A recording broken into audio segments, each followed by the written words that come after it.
So, if you, like many of my artistic friends, find yourself struggling to create right now because of all the stressful things that you cannot change, and not being able to create is distressing you, here are my suggestions.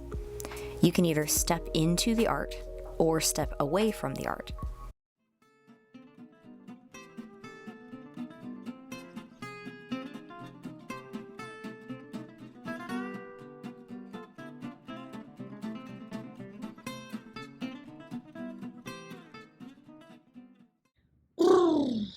And get all of my nerves out before I start talking about something on camera.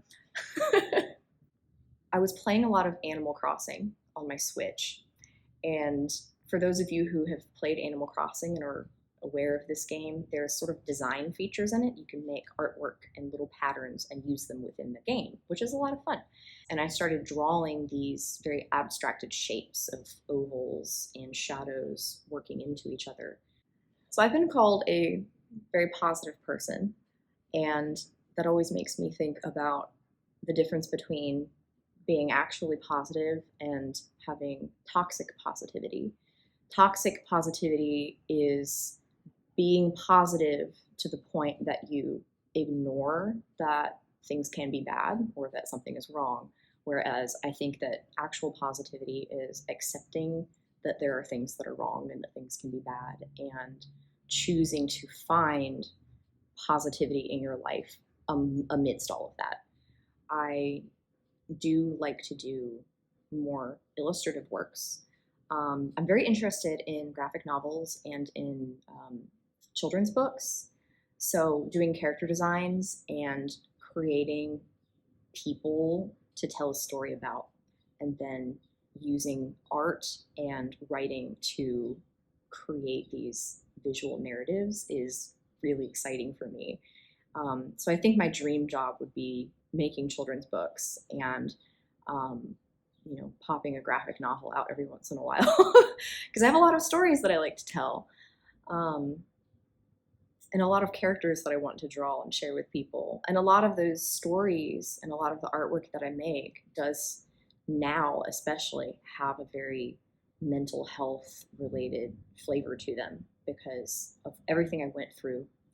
I want to write stories that give people some kind of hope. They're usually not overtly Christian stories because I want everybody to love the characters and love the stories and get something out of them.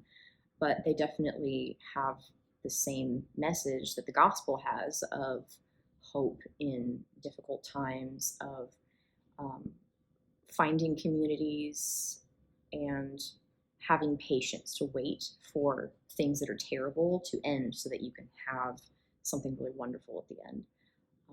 So I hope that the work that I make in the future and now will give people some sense of hope and whimsy and gladness, because a lot of the reasons that I got through the hard times in my life, aside from my faith, was seeing other people's work and seeing other people's journeys and stories, and learning from those as well. So if I can give back to people with the things that I make, what I've gotten from what other people have created, that would be the best thing ever.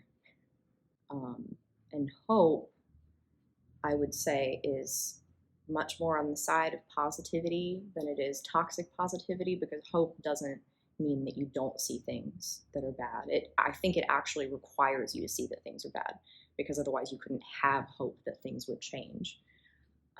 So hope has been something that I've learned how to foster over the past 10, 11 years, and that God put me on this earth for some reason. And even if I don't know what it is right now, I just have to keep going and trust that I will figure it out eventually, even if it takes years. So it did take a long time.